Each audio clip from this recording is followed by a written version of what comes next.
now we wear oxygen for 5 days and 5 nights straight as we enter an area called the death zone, up above about 8,000 meters, where you can't sustain life anymore. It's too hard.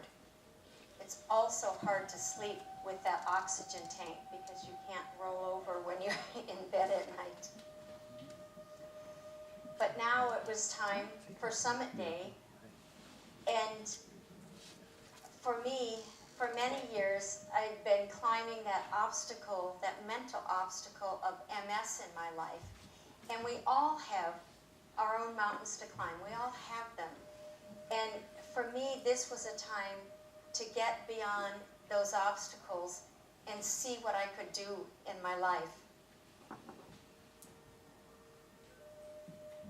May 23rd, Summit Day.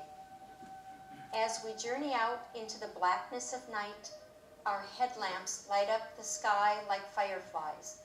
We trudge through for hours in the dark terrain. All through the night, with very few stops, we go step, breathe, breathe, breathe, step, breathe, breathe, breathe, step, breathe, breathe, breathe. This snail's pace is faster than the normal crawl because we're aided by lungs full of oxygen. Summit Day turns dangerous. Minus 20 Celsius and 60-mile-an-hour winds. Clear skies soon turn to clouds, preceded by snow flurries, followed by whiteout conditions and high winds. We were climbing into even more treacherous terrain with every step, and soon we reached the famed Hillary Step. And I have to tell you, that is a very, very scary place.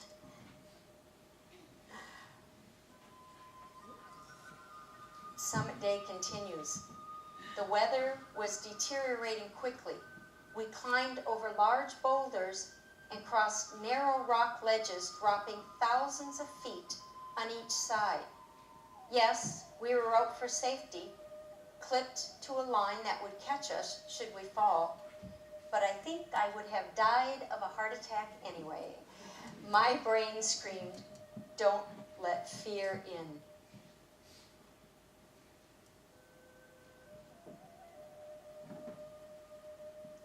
This is our summit video. It stopped short of the top because our guide started coughing so hard, he cracked his ribs and had to quit and go down.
From the south summit, looking 250 feet to the main summit,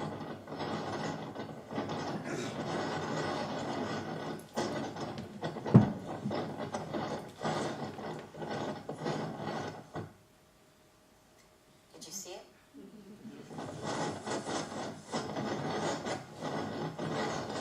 I think so.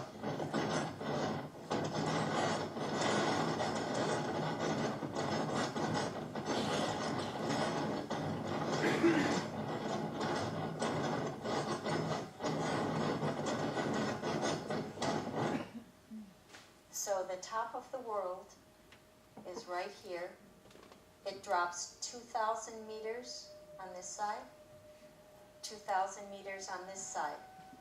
The person that said JJ on his mask, he was the one who was coughing so hard, fluid was building in his lungs, he broke his ribs, had to go down.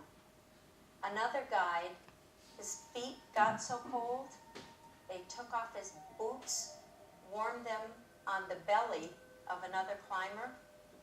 He had to go back down. But many of us made it all the way to the summit that day. So, 5 oxygen tanks later, I made it to the top of the world at 8:39 a.m. Nepal time. 10 hours and 39 minutes up, 6 hours back down, and I became the first person with MS to stand on top of Everest and to complete the 7 summits. And it was a real honor for me to carry the hopes and dreams of all of those living with MS with me every step of the way. And it's funny when people ask me, what was it like to be on top of the world? For those 10 surreal minutes, I couldn't see a thing around me in the storm and the clouds. After all these years, couldn't see a thing. All I could do was to look inward. And what I saw was this person who had become brave after that terrifying day that I woke up with a body that was half numb. And I saw this person who was no longer afraid to live life passionately. A person who had tried something that at one time would have scared me to death. But now I felt like I had hope for the future. So I'm going to read my final journal entry, Reinventing My Life. Daughter, wife, teacher, ex-wife, ex-teacher, mountain climber. As I reflect over the past 2 months, many times I feel small and insignificant in my world. Who would have thought as a little girl growing up playing with dolls that my life would have progressed to where I am now? As I have moved through the ages and stages in my life, I've felt the pain and pleasure of each of my 52 years. I'm soft, tender, feminine, yet wonderfully tough. I have reinvented my life over these past 10 years. I've gone from teaching young children to be brave and trusting themselves to teaching myself these very lessons. Through these experiences in my life, I've begun to teach others as well. My lessons: live your dreams one step at a time, trust, take a leap of faith, be brave, dream big, and believe in the unbelievable. So